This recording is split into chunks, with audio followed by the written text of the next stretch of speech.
And welcome back to another episode of Pokemon Knowledge. Now, this is a video I've been wanting to make now for a couple days now. And anytime I get a video topic in my mind, all I want to do is just, talk about that topic, make a video. But sadly, I've been pretty busy the last couple days, so I haven't been able to do that. So that's what I'm going to do in today's video. I just want to get a lot of topics off my head because I think there's a lot of them and they're kind of stacking up. And I think this is a perfect topic.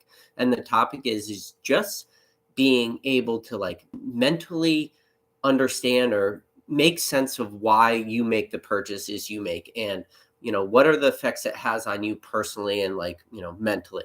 But before I get any further, I should just say, I am not a psychiatrist. If you guys want a psychiatrist, go to Jake from Pokenomics. But I do consider myself a student of this hobby.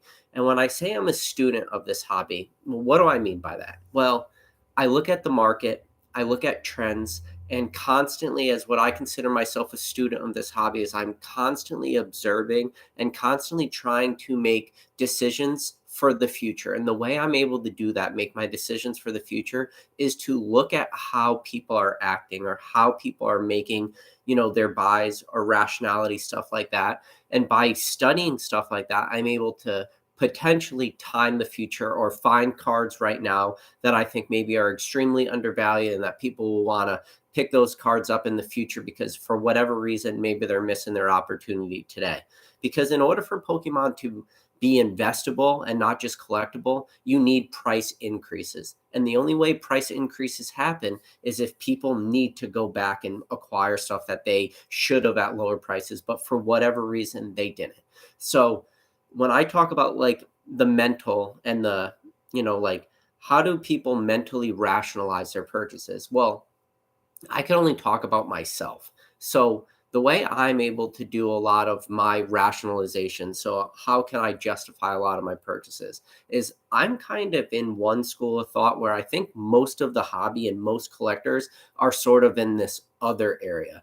So where I am is I'll pick more cards that I think are more niche or are not going to flood the market in the future. I've talked about a lot of the sets I heavily go after, a lot of the cards, especially, condition rarity too, like PSA 10, stuff like that.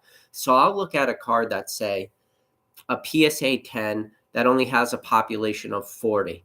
And that card sells for, $100 in a PSA 10, and it has a total graded population of 40, and it's been around for the last 15, 16 years. So I'll look at a card like that, and that's a card I flock to.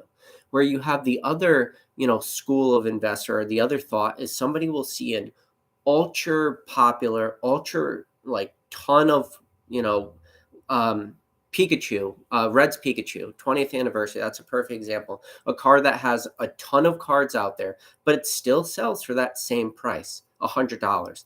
But that card, when everything's all said and done and that last card is graded, there's going to be thousands of those in PSA 10s. So where some of the cards I'm looking for are niche cards where they might still be a $100 card, but only have a total population of 40. And the reason why I flock to that is because I think of the mental thought process of the two different group of collectors, where when I look at this very low pop, 40 total graded in PSA 10, a card that in the future, I think potentially a worst case scenario is that graded population double. So then it's like an 80 versus a card where it could be thousands. So I feel way more comfortable in this niche because when I look at the niche, I think of the other people who own that card. So if there's only 40 and a 10 and I own one or I own two of them, I think of the other 39 or the other 38 people who bought that card. And the people I think of who own that card are the people I think of. And this is how I rationalize it. Those people are what I consider the hyper-focused collector. And what do I mean by that? The hyper-focused collector is, well, what I mean by that is the person who's picking up that very low pop card understands that card. They understand the scarcity that's involved in that. They understand the fundamentals of that card. Why they're probably having very similar, rationality or justification for them picking up that card. Or they know in the future if they ever want to complete that set and a master set, and that we're talking all 10s, it doesn't matter. they know in the future they'll have to pick up that card. And the crazy thing about a card like that in a set like that is that the only like not even like 50 people are going to be able to ever complete that set in a PSA 10 because I own one of 40. So it's literally not even possible. And yeah, you can make the just, like maybe they'll grade the cards and themselves in the future in that population. Listen, a lot of the cards I'm going after, the more niche stuff, I'm not really super worried about people just opening packs and killing demand. Some of the sets I look at, some of the sets that I'm invested in and buying, I'm like, how many of these booster boxes get open up in a year's timeline? And then in a year's timeline, how many cards are in that set? What's the chance of that one card hitting a 10? Like all these things going through in my head. And again, this is what I'm talking about when I talk about the mental, gymnastics or the rationality that I put behind my buys. Where now, like that Reds Pikachu, which is also $100 for that card in a PSA 10. Now, I look at that card and that pool of buyers. While there can be some people in that pool of buyers who are super hyper focused, I don't look at them all being like that.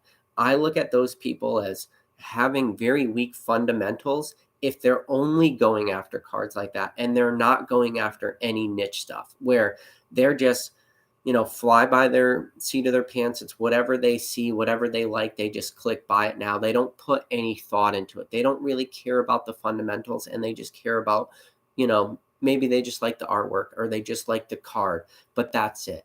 And what I've noticed has happened with groups like that is that those people are very quick to sell. Or when they are quick to sell, they don't really care about like getting a premium. So they'll pretty much flood the market and more or less kill the price. So like that Reds Pikachu, I don't know where the price is going to wind up in a couple years. Where a card that it's very low pop that has what I consider good fundamentals, I'm like, I can see this card having very strong upward trajectory in the future. And the crazy thing about that card is it might not just be this rocket ship emoji to the ground or to the moon where it just, blasts off. What I think is going to happen is what I hope to see happen in that card is a slow, gradual increase in that card where, there's just not a lot of them on the market. The people that pick up that card really want it. And a lot of the times, some of this more niche stuff, you'll see like tons of bids on a card where a lot of people who might not be super familiar with that card or the market might say, why are so many people bidding on that card? That's what I like to go after. And again, that's like the mental gymnastics I put myself through.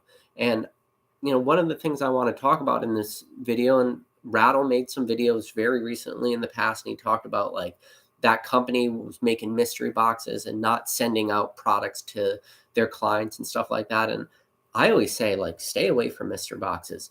But again, like that mystery box mentality that some collectors have, it's something like I want to talk about. It's like, well, why are people doing this?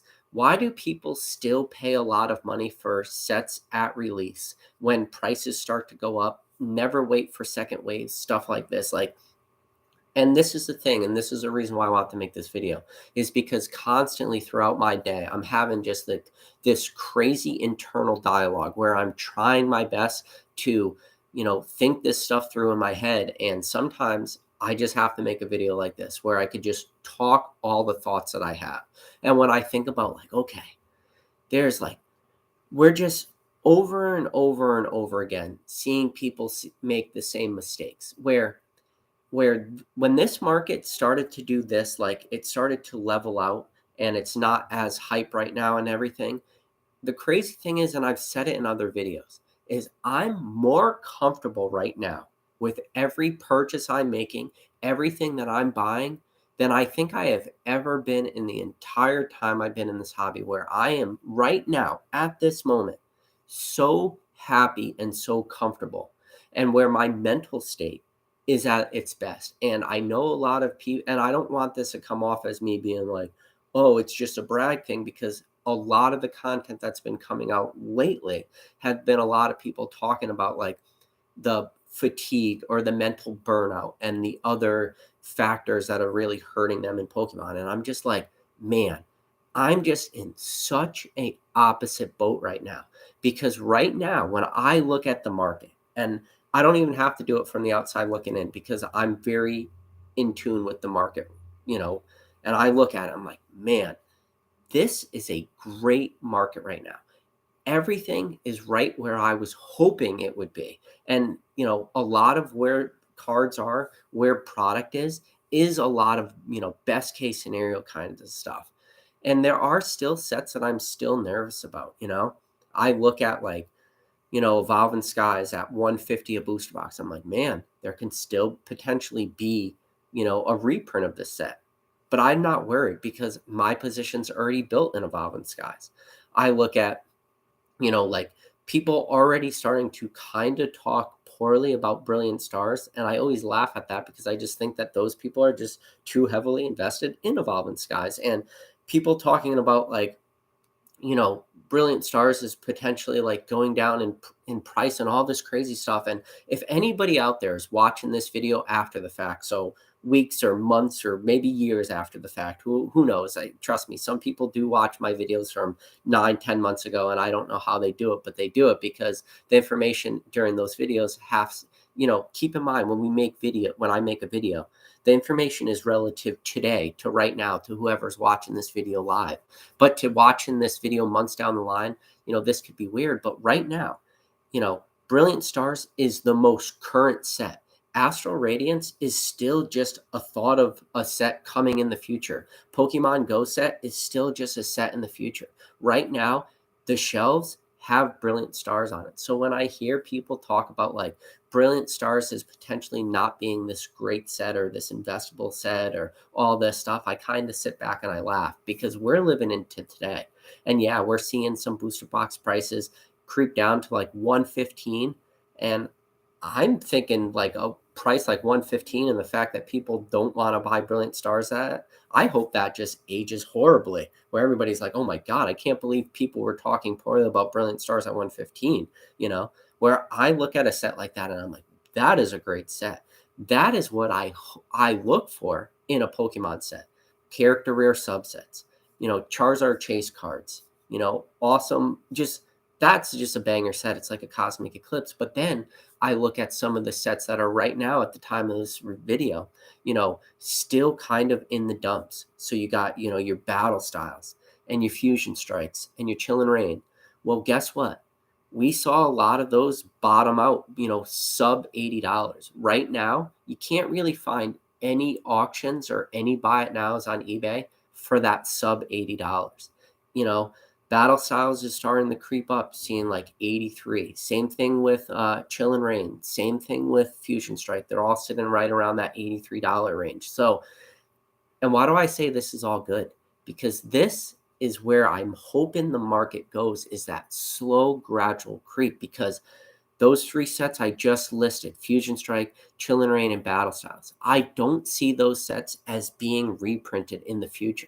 I see those sets as not getting reprints. So if that happens, we're just going to keep seeing this gradual, price increase, and it's going to be amazing. And like, that's the thing too, and when I just talked, and this is the crazy thing, right? Is I just talked to you about how I'm so happy, like kind of call it living in the niches, right? We're living in that stuff that is low pop. And I say low pop all the time. And, until I'm almost blue in the face, like living where cards are low pop. But in the same video, I'll talk about like, why I'm still like kind of happy about modern and the, prices I'm seeing for modern. Because when I look at it, I'm like, okay, you know, Evolving Skies, it creeped down to like 115. We didn't really see it get much lower. There was a couple prices floating around like that 9,500, but for the most part, it stayed around the 115, 110 at its lowest. And then, yeah, like I said, there was a couple lower prices, but it didn't stay there long. And then a set like that is a very strong set. Now we're already seeing it back at the 150.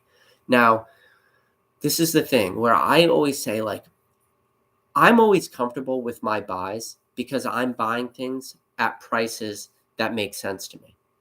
I was waited a long time to buy Chill and Rain.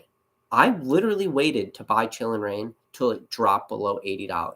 You know, I bought my Battle Styles at 90, 95. So those two prices might have been high.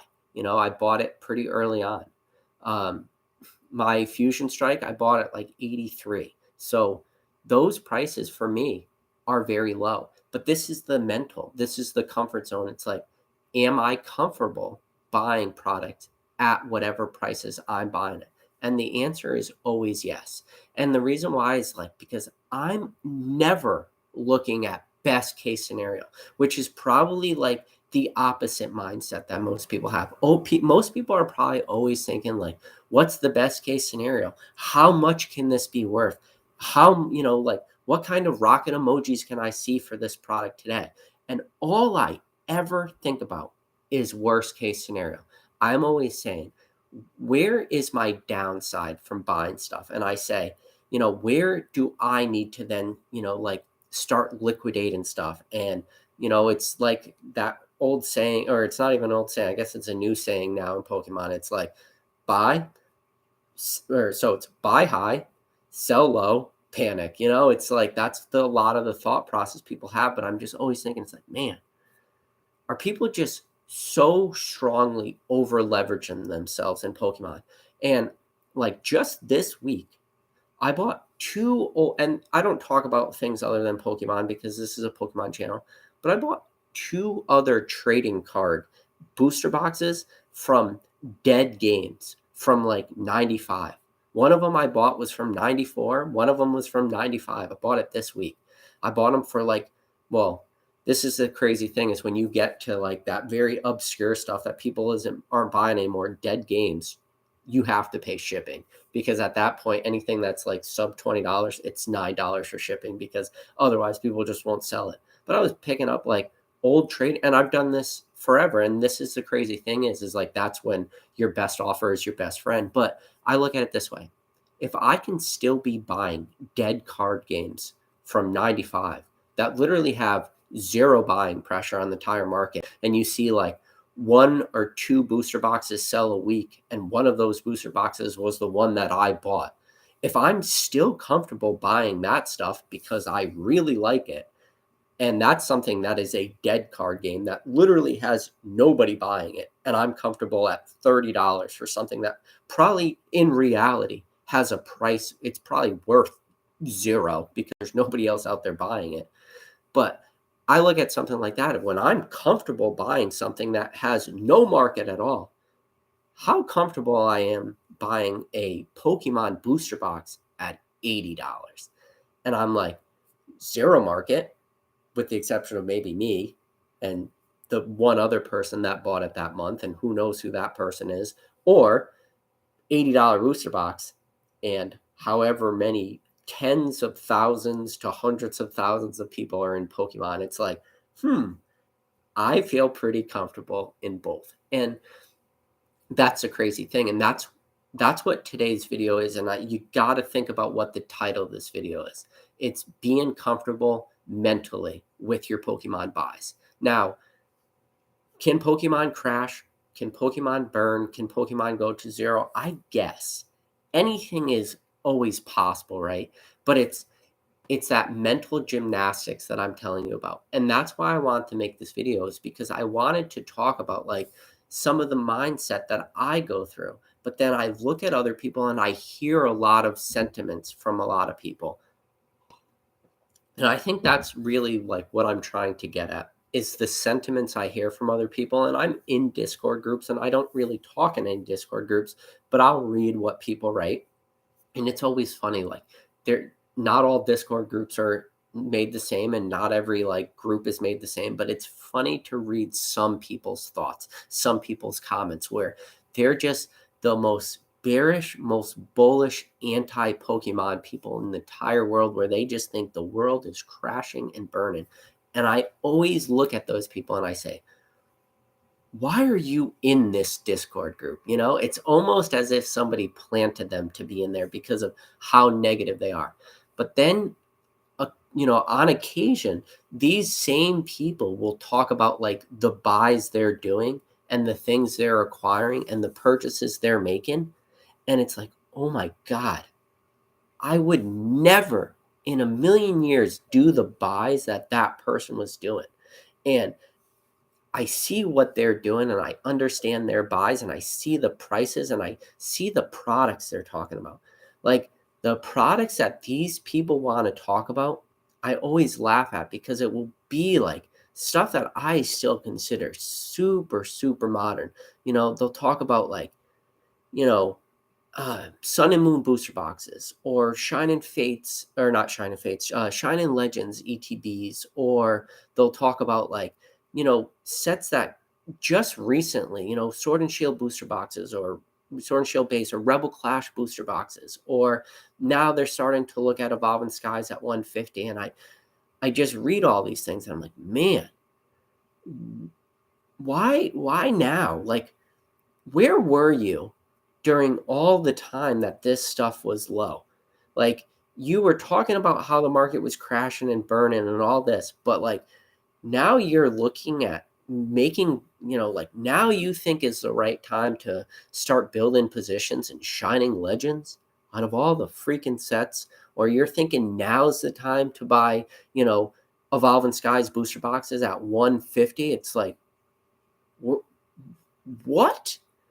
Like, this is where I struggle the most when I read stuff like that. And it's that, and again, it's the kind of talk about what I talked about early in the videos, where when I consider myself like a student of the hobby and watching everything, I'm like, man, there's a lot of opportunities that were there for people that they just missed. I mean, why now? Why do people feel the need to always play catch up?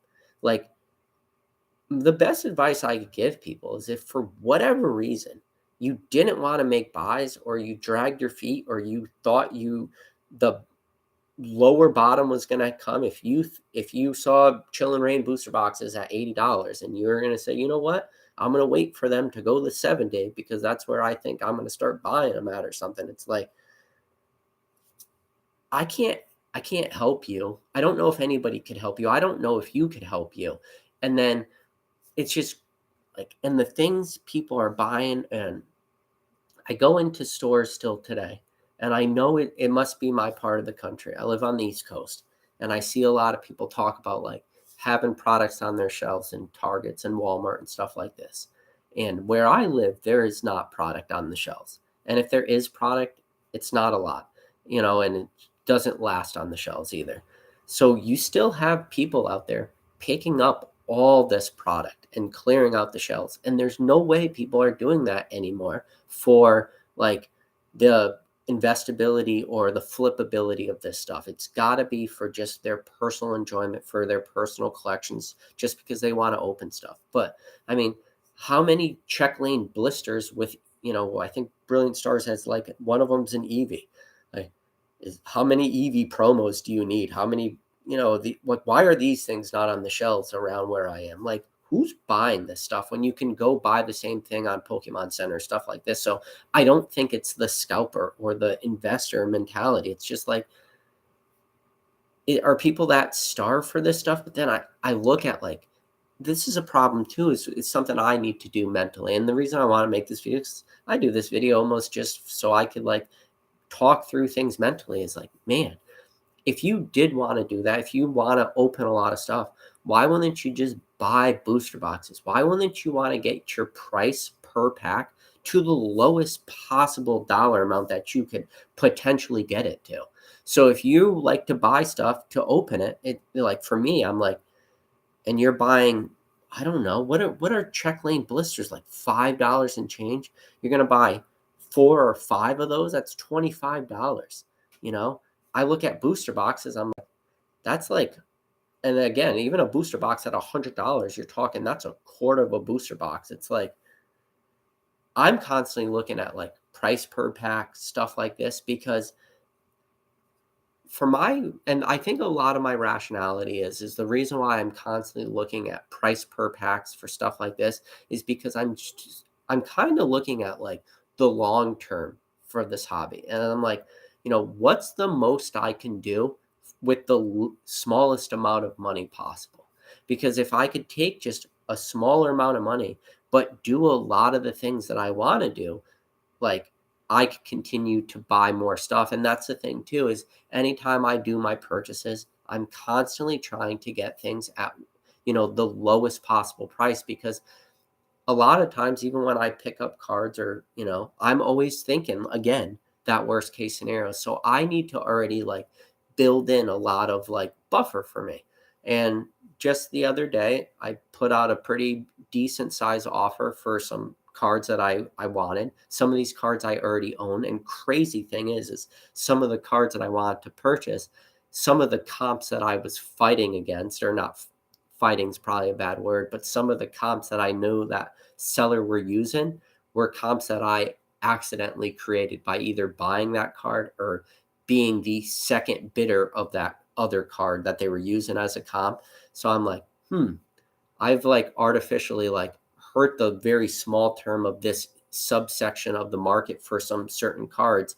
And me and that seller weren't able to, come to a price. And we were very close in price. We were only off by like a couple $100. But for me, I just couldn't get there because I'm already, like I said, building in a lot of those prices in my mind where I'm like, okay, I need to do a lot of things that are conservatively and, do things, for the more longevity. But then this kind of like segues us to still like that mental thought that a lot of people are going through. And Rattle Pokemon, shout out to him, he did a lot of great videos talking about, like, I don't know what they're called, like Poke Power boxes or whatever they were, but it ended up just being like a guy takes a bunch of orders in for Pokemon mystery boxes, but just wasn't shipping stuff out. And not just not shipping stuff out, wasn't shipping out for months. And a lot of his buyers were really hurting from it.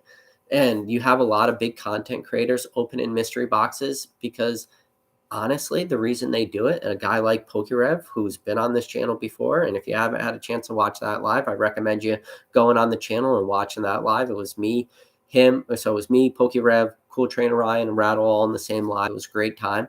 But like a guy like Pokerev, he opens a lot of these mystery boxes for one reason and one reason only. It's because it gets a ton of clicks. And not only does it get a ton of clicks, it's like people are super engaged with that stuff.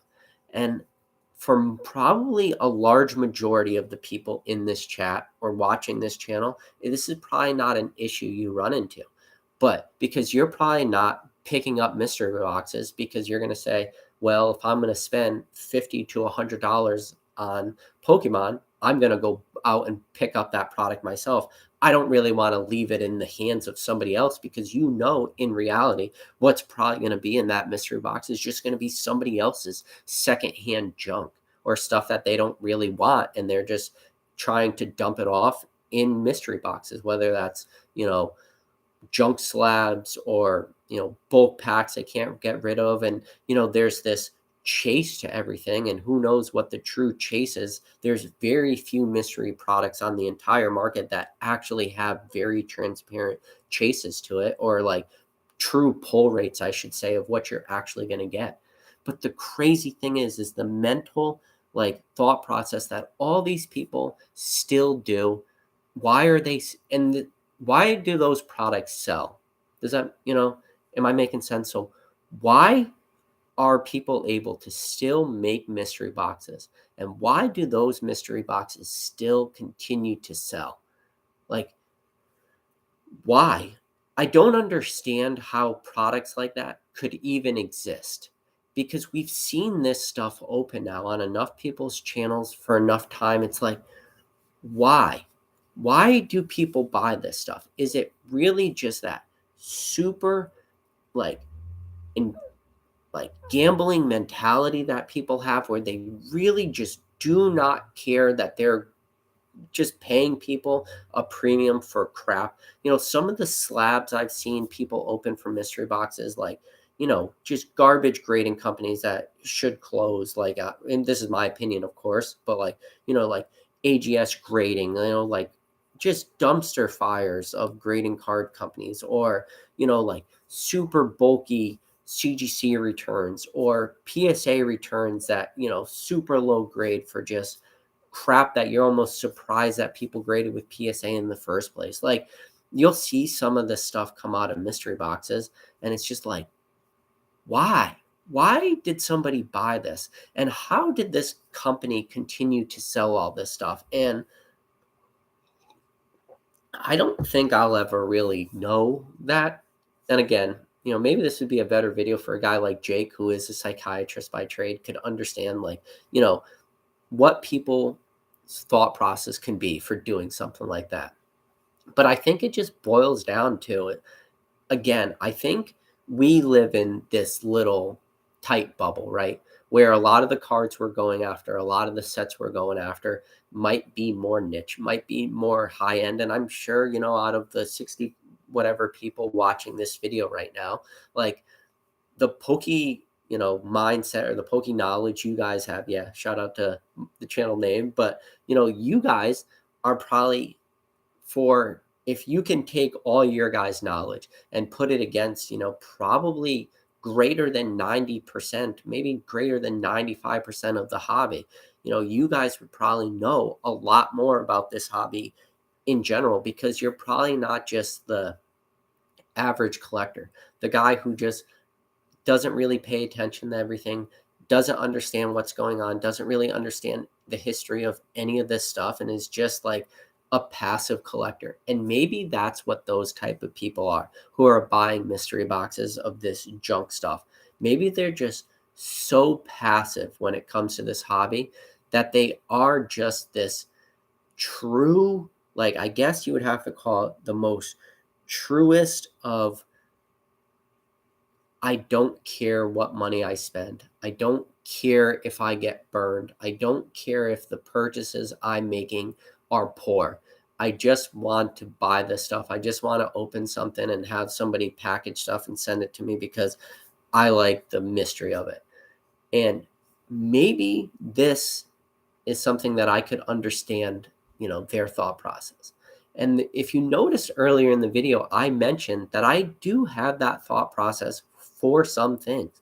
Like when and that was the whole purpose that I mentioned, picking up old trading card games that were literally dead, from like 95. And I'll like tell you guys one of the products I recently bought, because there's no market for it. I'm not going to pump it up, but like I bought some 1995 Flair, like Fox Kids cards. You heard me right. Like Fox Kids, like the channel Fox, like Saturday morning cartoons with like Spider-Man, Tick, and X-Men cards. And that's as dead as you can possibly get, because that's like nostalgic. And I only own one booster box of that. And I don't care if it's not going to create a buyout, because it's stupid, right? It's a stupid thing. Like there's Bobby World cards in there. Remember Bobby's World, like the cartoon? Yeah. There's his cards are in there. I guess you'd call it his rookie cards but like, if I could buy that, something that literally has no value to it, has no collector base, nobody wants that shit besides me, because I just thought it was really cool, because I like a product that could have Bobby's World, X-Men, and Spider-Man and the Tick all in the same product. Like, I think that's cool. But, like when I look at something like that, maybe that makes sense why somebody would buy a mystery box, because maybe they have the same thought process to Pokemon that I have to that dead card game that doesn't exist anymore. If I have that thought process where, okay, this is a dead card game that costs less than $20 for a whole booster box, maybe somebody is looking at Pokemon the same way I look at that, where they don't care at all about the financial aspect of it. And yeah, it's cool if the cards they buy have these like big prices to them, but they don't care. It means nothing to them, right? So maybe that's where my mindset has to come into play, where not everybody in this hobby is you or I at a level where you're buying stuff that is extremely expensive, and you're really going after like this more high-end stuff with this thought process of not just collectability but investability. But now the question is, those people buying that product, should you or I even care? Should we even care about those people? And it brings up the question of like, I would say on a moral level, you should care about people like that. And I think of a guy like Rattle who makes those videos, and a video that Rattle would make going after these mystery box companies. He wasn't really going after them, talking about them like not putting good products in it. He was talking about those mystery box companies because they weren't answering customers and stuff, and they were kind of taking advantage of people, taking people's money, sending emails saying that they would send them out eventually, to the point where it was like such a long time period where people couldn't even do chargebacks and stuff like that. And people ended up just being at the total whim of them. But then you look and it's like, well, should Rattle make those videos? Should he be like this social justice warrior for these people? And my answer is kind of yes. I think people like him are extremely important for this hobby. But it's that thing. It's like, what is he doing though? Is he doing that for, to help the person out, or is he doing that to tell people, please don't buy these mystery boxes? And during his video, I think he brought that up a few times. I think he used the words like, don't buy mystery boxes. Mystery boxes are pretty much, for the most part, all scams. I think maybe, and again, I have never bought one, so I'm not going to really go into it, but like maybe PokeRev's mystery packs are probably not, I don't know. I mean, there's obviously like built-in financial aspect for him and stuff, and like, but I'm pretty sure his pull rates are a little more transparent. And I don't think like, I mean, the Green Shiz is a fan of this channel.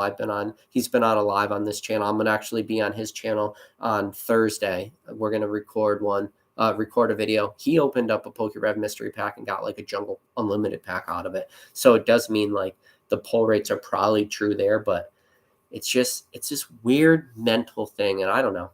I just wanted to talk about it. But if any guys got any questions, now's your time to ask.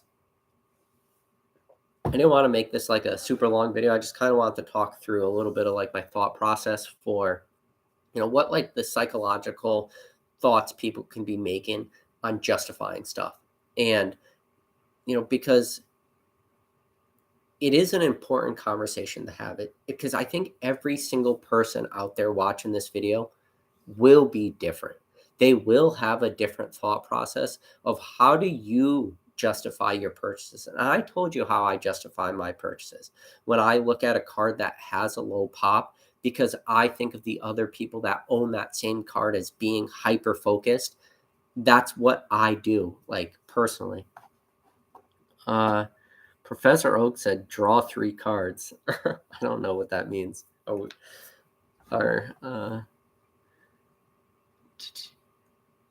Cheval says, Rattle's content is okay, I guess. His Officer Jenny cosplay, though. Funny. So I don't want to spoil this. This will potentially be like a short I'll be making, but I am getting a signed Rattle Officer Jenny postcard. Priceless, guys. And if any of you guys aren't a channel member for him, I recommend you guys being a channel member. I'm not a channel member, but I did get a very special postcard sent to me, and I can't wait to get that in the mail. I don't want to give it away too much. So Max Wolf said somebody in Rattle's Discord told him to check out the mystery boxes. Alexander said, PK, any tinfoil hat theories on CGC grading higher than usual now that they're running out of cards to grade? Yes, Alex. I don't think that's really a tinfoil hat theory. I think that's like pretty spot on. And again, this is my opinion, but I'm going to tell you right now, under my opinion, CGC is definitely giving out higher grades now because they're not getting the cards submitted to them at the same level they were. And I'll think about this as a perfect example of a card that instantly comes to my mind. Is I would say that CGC during their height, when the people were sending the most cards to CGC, was probably like December, January, February. So you got December, or probably November, December of November. So November, December 2020, and then January, February, March of 2021. So those 5 months. So you got 2020 into 2021. Probably some of the cards that were submitted more than any other cards was from the set that came out in November. The set that came out in November was Vivid Voltage. What is the cards that I think were sent to CGC more than any other cards were Amazing Rares. You got 6 awesome Amazing Rares in Vivid Voltage. All those cards, what were coming back, almost never, ever, ever did you see pristine, Amazing Rares coming out of CGC. Now you're seeing a ton of pristine 10 Amazing Rares come out of CGC. And the crazy thing is during those 5 months I told you, probably more cards got submitted in those 5 months than have like any point afterwards. So literally probably the most Amazing Rares were submitted within that 5 months. And now that less Amazing Rares are being submitted like these later months, like right now, people are probably not submitting Amazing Rares at the same rate they were in those earlier months, especially when prices were lower. You know, we're talking a time when it was still $7 for bulk or $8 for bulk. Now it's like $15 for bulk. So people aren't submitting Amazing Rares at the same rate that they were back then. But the fact that more Amazing Rares are coming out right now than were back then is freaking ridiculous, and that makes 0 sense. Most of the pristine 10s should have came out of that large bulk of those Amazing Rares being submitted. It should not have been an afterthought where now they're coming out. It makes no sense. And nobody out there can say people in end of 2020 or early 2021 were pulling Amazing Rares out of Vivid Voltage packs and not penny sleeving them and top loading them or card saver one and those things right away. They weren't. And it wasn't like the print quality changed super, super drastically for Vivid Voltage. Like it wasn't this. And so if maybe some people out there will say, well, Vivid Voltage did have a recent reprint and maybe some of these cards are coming out of that recent reprint. They're not. It's just CGC. And again, this is where like the people out there listening, and there's just the CGC fanboys who refuse to admit that CGC can do any wrong. And maybe that's a video I'll have to do. It's just, a lot of people out there like to make top 5 investments of 2020, top 5 sealed investments, top 5 products to buy now, top 5 blah, blah, blah. Maybe I'll just make like the top 5 messed up things that CGC as a company has done. Maybe that's a video I'll have to make.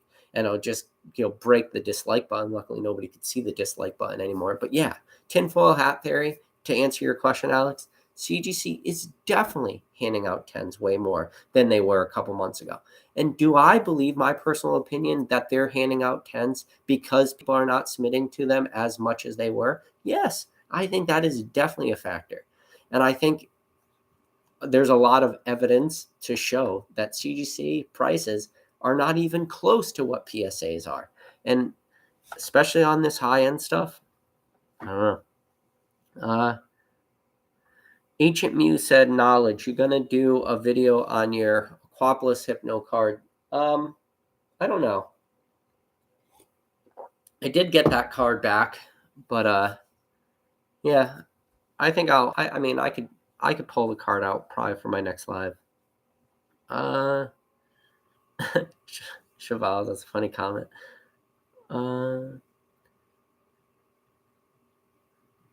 Smitty says, Pokeknowledge, you should be pissed for your Skyridge submission. And again, Smitty, like what Smitty's referring to, if you guys haven't watched it, I did a submission to CGC of 2 different theme decks from Skyridge and submitted all the cards. So Skyridge has 2 theme decks. They have the My Machine and the Evolution theme deck. So I 60 cards each, submitted all the cards to CGC.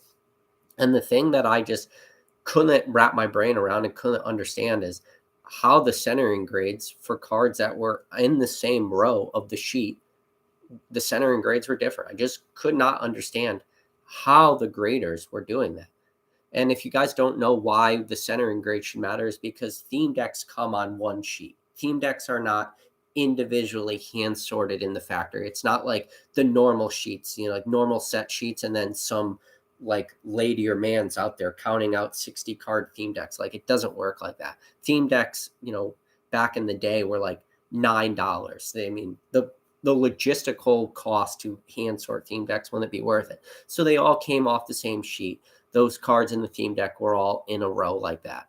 with the exception of like the hollows, or in Skyridge's example, they had random reverse hollows. Reverse hollows, different sheet, just like go back all the way to like 2-player starter deck from base set. Like the Machamps were on a different hollow sheet. They weren't on the rest of the theme deck, but all that came on the same sheet. So the thing I couldn't understand is how the person, the grader, kept giving different centering grades for cards that were literally cut next to each other and they line up perfectly and there was no difference in centering.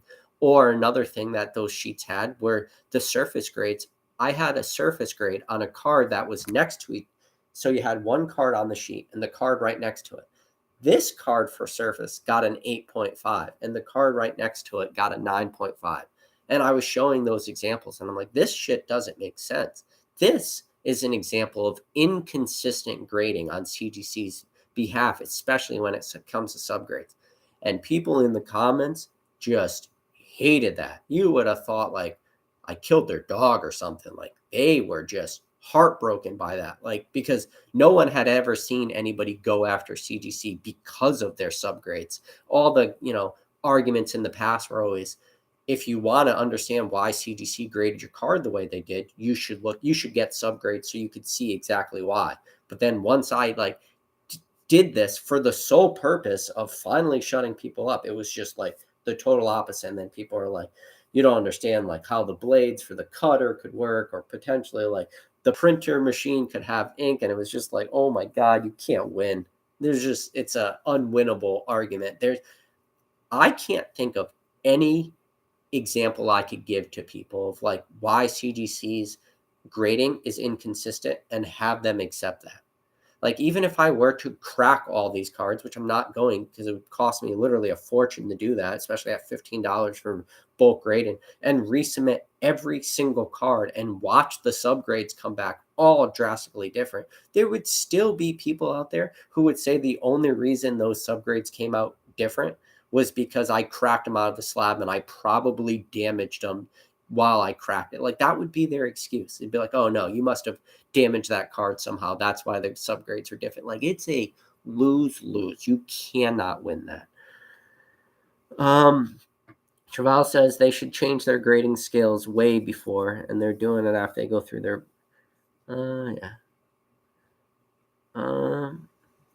let's see. A lot of people hate CGC. Ancient Mew said, what's your favorite Neo set? Probably Discovery. Trap Rack Bang said, just bought a Shining Legend ETB.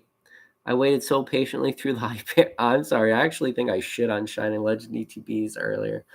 You said you waited patiently through the hype era, but I don't see it going lower than 280, so I finally did it.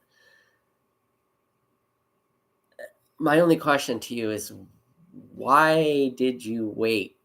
Why now? Like, are you brand? And this is this is a great question to ask you. Like, what took you so long? Like, why are you just now deciding that Shining Legends is a good time to start acquiring your position in that set? Like, where were you in 2018, 2019, early 2020, like when that stuff was cheap?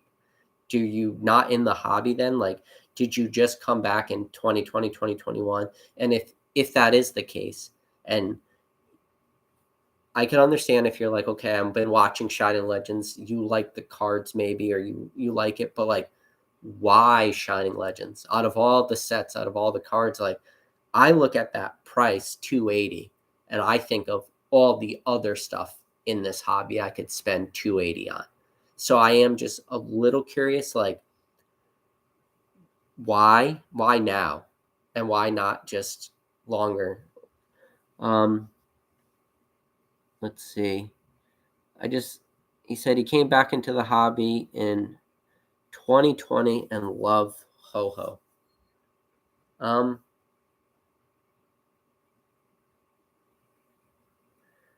Okay.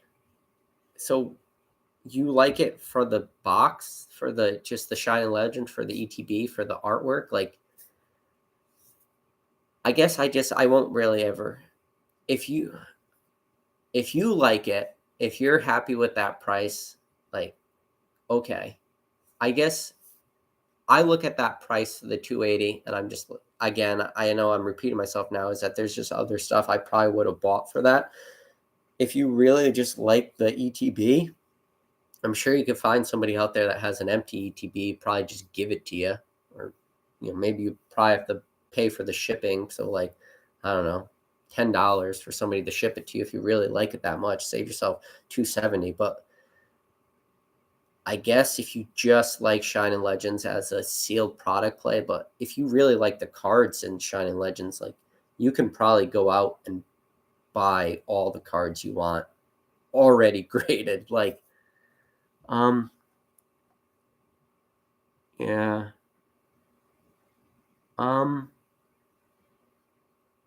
Followed people's advice and waited.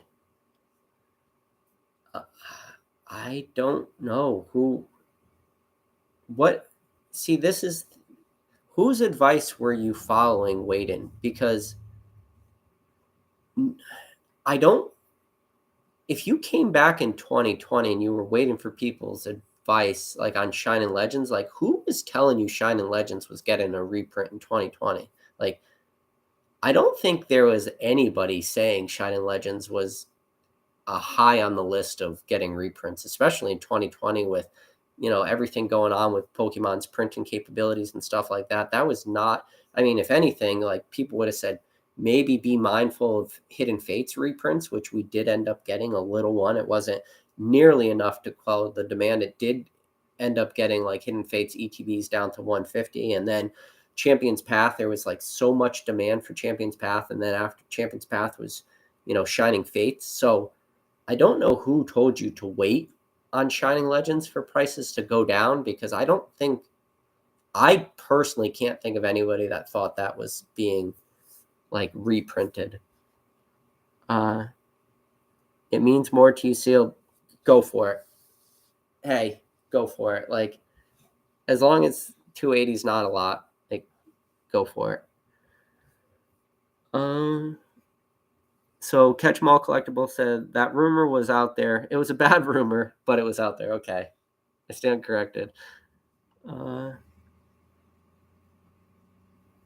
So Joe Smith said, "You remind me of a boxing acquaintance that I can't stand, but somehow I like. Keep up the good work. I enjoy watching your videos." See, I guess so all Joe is saying is I have a very punchable face. So thanks a lot, Joe.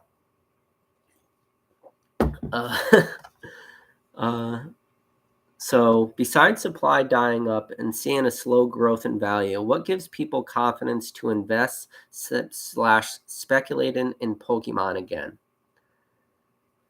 Well, I think what gives people confidence to invest, to speculate, is because I think, and this is where I see a lot of the confidence to invest and speculate again, is because when you look at like, what was the worst part of 2020? What was the worst part of 2021?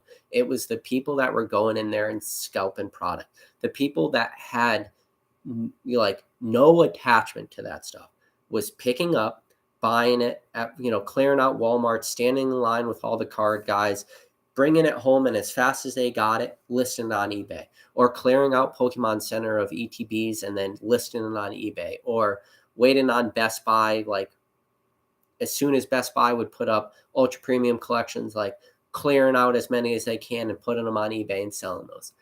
Those people were like very bad for this hobby and made it very tough. Where I think like a good future of this hobby for that, invest in that speculation, like your question asks, is the reason I like it is because now I think some of the people that are in this hobby are here because they actually want to be here, meaning they enjoy the sets, they enjoy the cards. And sure, will there be money to be made along the way? In my opinion, I say yes. I think there's still going to be a ton of money to be, made, or for, growth in the hobby. And one of the things too is I thought that after the hype died, that all new collectors would stop entering this hobby. And I still find myself to be wrong every day. I'm still amazed at how many new collectors are continuing to enter this hobby, where we did have a little bit of an exodus of people that left the hobby or maybe slowed down or became, smarter or more rational buyers. But so when you ask a question like that, like, where do I see the positives for, speculating or still investing in Pokemon again? It's because of that reason. It's because now this, you know, core group of collector, which is crazy, because think about like the core group of collectors in 2015. The core group of collectors in 2015 is so different than the core collector group of 2022. And one of the major differences is the size. That new core group, because it's not like Pokemon, new collectors weren't allowed to come in and then become part of the core group. It wasn't like there was walls built and it's like, nope, sorry, I need to see, oh, you entered in 2021. Sorry, you're not allowed in the core group. It doesn't work like that. So now the core group is just so much larger. It's becoming so much more intelligent. And the thing about like this hobby is a lot of the information, a lot of like set knowledge or cards, stuff like that, there weren't a lot of like people talking about stuff. So in order to grow that knowledge, it took a very, very long time. And probably most of the time you were doing it on your own time, meaning you were going out discovering cards or buying cards or acquiring collections or, doing purchases that way. And as you were acquiring, you were starting to learn the cards. And we could be talking years it took to acquire this knowledge. There's people that came into Pokemon in the last year who have more knowledge than most people that I know, and including myself, had for the first couple years, because they just had, like the, like Cliff Note warp speed version of Pokemon. And right now, and sure, there's always been websites and stuff where you can like learn information and learn knowledge, but the amount of information that's out there is so much more readily available. And social media has really made that possible. You can go on a lot of Discord groups. You go on, yeah, Discords, Reddits, YouTubes, Facebook groups, stuff like this. You could ask questions to people, and there's usually like 3 or 4 people could give you an answer. And not only can they give you an answer, they give you an answer on some super obscure stuff that like I would have thought, prior to 2020, only a very small handful of the entire, Pokemon hobby would know the answer to. Now it seems like everyone knows the answer to that. Or if they don't know that, it's just as simple as a Google search away. The hobby has just changed so drastically. But that's all positive, right? Let's see.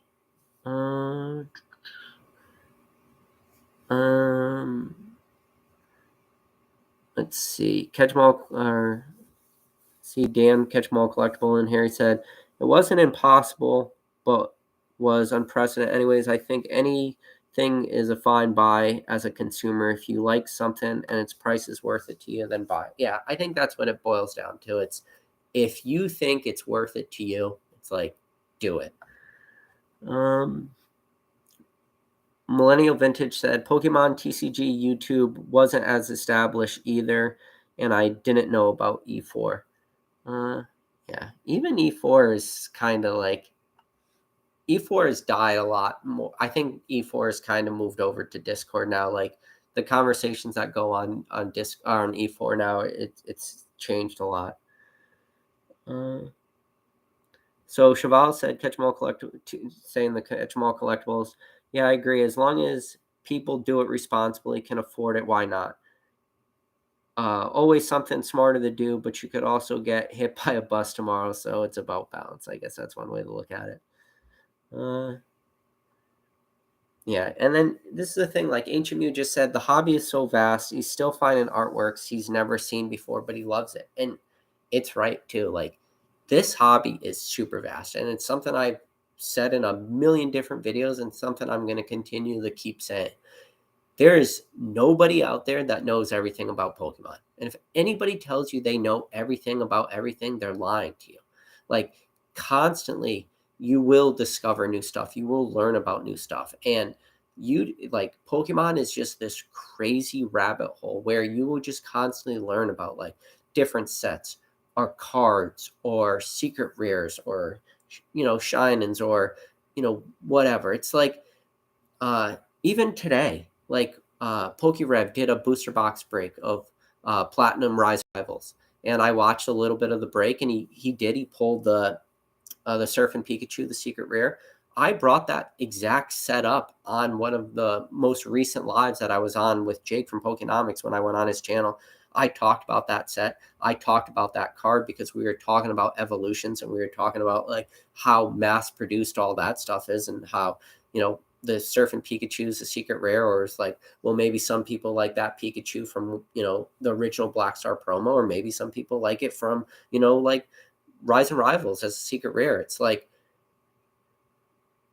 again, but then when I mentioned that card, Jake said there's probably not a lot of people even know that card exists. But then when I saw people in the chat talking about that card just today, it was people were amazed by that. And, his chats are way different than this. His chats have thousands of people watching those packs be open real time. And to see all those people get super excited about something that, again, you know, Platinum Rise and Rivals, like, how old is that set? We're talking a set that came out in, what is it, 2022? You're talking like a 13-year-old set, you know?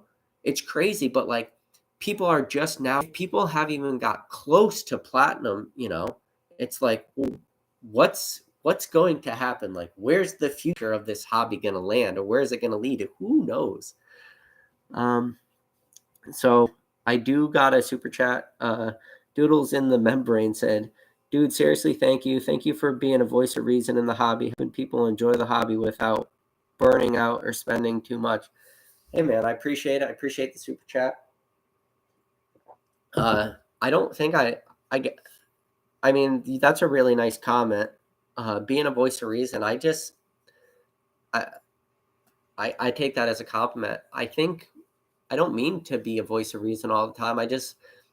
I want to like talk things out loud, and I have to do it almost for me mentally, because throughout my day, and I talked about it earlier, so I have this so much internal dialogue when it comes to Pokemon, almost to the point where like the internal dialogue within my head becomes deafening. So I literally need to talk out my thoughts, or I don't know what to do. Like, and Pokemon, yeah, it does consume a large part of like my mental thought process, a lot of my mental capability.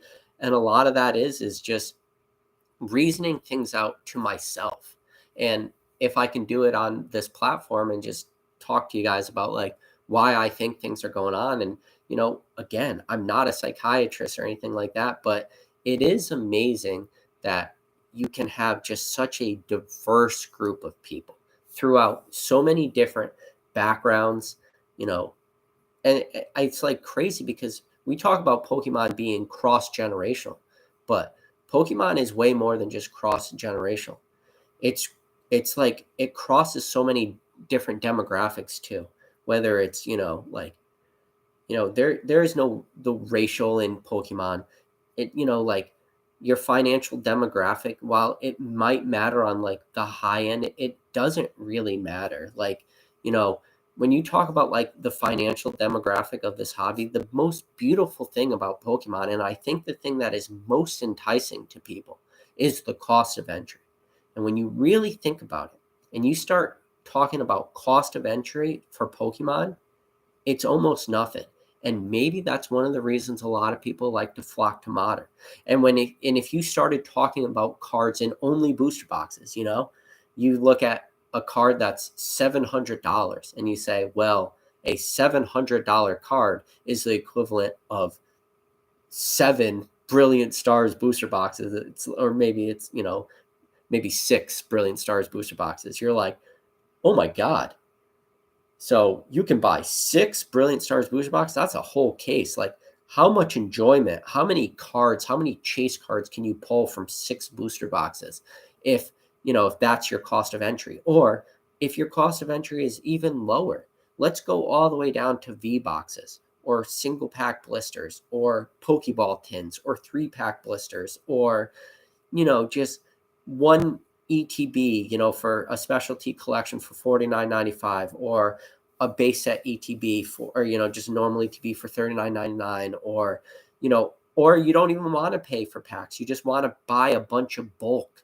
You could buy, thousands of cards worth of bulk for $20. It's like the cost of entry for Pokemon is crazy. So it truly is like this, cross economical thing where it doesn't really matter how much money you have.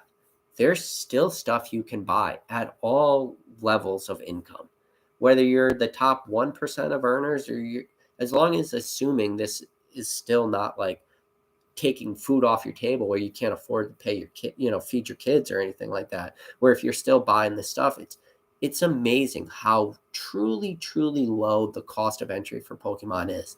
And even with that said, you can start to look at things that are maybe considered even more on the high end. You want a first edition base set non-holo, you could probably pick up a PSA 8 first edition base set for pretty freaking cheap when you think about it. When you look at the price per pack of a, let's say an unweighed base set first edition pack or a heavy pack.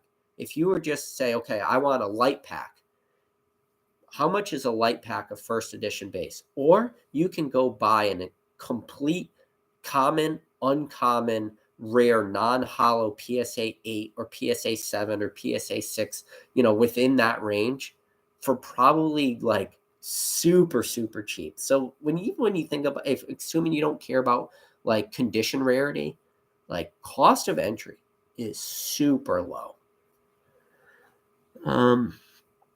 But yeah, no, I appreciate the super chat, and that was a good conversation. Let's see. Nostalgic Nomic says the problem with the future booms and busts is it doesn't mean everything. Will boom and busts like we saw within the pandemic or Logan Paul, we could see specific booms in only segments of the market. I think that's always the case. You can go back like not too recently, like what's like one of the big booms that happened before the Logan Paul, and it was a boom and bust. You think about like Gold Stars, right? Their Gold Stars had its own boom and bust in Pokemon before all the hype. And then, yes, the Logan Paul hype came and all that just went back up. But Gold Stars did exactly that when there were not a lot of eyes. Well, not a lot of eyes being a subjective term, right? Like, hopefully you could follow what I mean by that. But like when I say Gold Stars boomed and bust, it's subjective, right? Because, the group of collectors then were much different. But then, yes, prices creep back up again. But yeah, there's always booms and busts within this hobby. And is it definitely possible we'll still see that happen? Like going from now till forever? Yeah, definitely. I think we're going to definitely see it at release for a lot of sets. I think there's still going to be a lot of boom and bust, especially there's probably going to be a lot of times in the future where cards may appear to be way more scarce than they actually are, especially when it comes to super modern stuff. We can see a lot of potential booms or busts, like a lot of super modern promos. You got like just like right now as of filming this video, you got a couple promos that come to mind that could still be on that verge of boom or bust for modern promos. You got like the on the ball Pikachu or Pikachu on the ball, like how that card was released only to kids, like had to be in the league and stuff like this is much different than the rest of the on the ball Pokemon. Who's to say that card doesn't get like a massive distribution like the other cards did? It's not too late. Or what if special delivery Bidoof, like a card that just stomped to the moon and Pokemon Center only sent out emails to a select group of people? Like, who's to say that card doesn't get reprinted in Pokemon Center? Just some, floods the market with a bunch of those. Let's go even further back, special delivery Pikachu. Who's to say we don't see any reprints of that stuff either? Who's to say that Pokemon Center doesn't just say, fuck it, screw everybody, and let's just make a specialty product that has both special delivery Pikachu and special delivery Bidoof and special delivery Charizard, make them the freaking promos in some, I don't know, like Pokemon Center exclusive product that has those 3 promos in it. And just to prevent these cards from, mooning, let's just make it print to order. Because when you think about Pokemon Center ETBs right now, Astral Radiance, you can still go get pre-orders. Brilliant Stars, you can still go get a Pokemon Center ETB. They're still up on there. So those things, while they may not be print to order, or sorry, like print to demand, maybe they're not, but they sure seem like it because there's a ton of them. Who's to say Pokemon Center doesn't say, let's make a print to order promo with those 3 cards in it? And it would just destroy the market. It would be like, it would burn it to a ground. Now, is there a chance that that's going to happen? Maybe.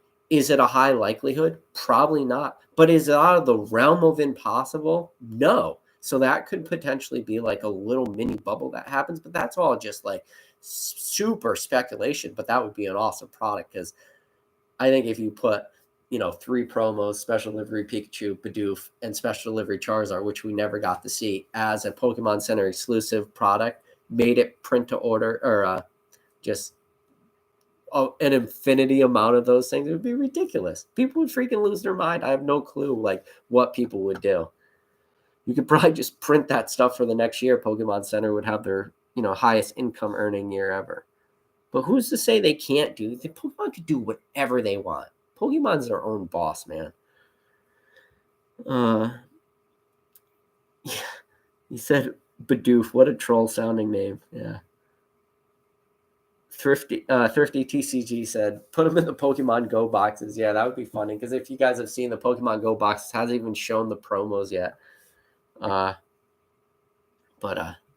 guys, this chat went for a little over an hour. Went off on a little bit of a tangent, but I had fun. Yeah, there's a lot of things I wanted to get off my chest, a lot of thoughts I wanted to get out, so I'm glad I did. I definitely missed an auction I wanted to buy on eBay tonight, but that's okay. I totally lost track of time. So whoever picked up that, I'm not even going to say the card, but yeah. All right, guys. But for everybody out there, thanks a lot. Do me a favor, hit that like button. It helps me out a lot. But for everybody else, I'll catch you on the next video.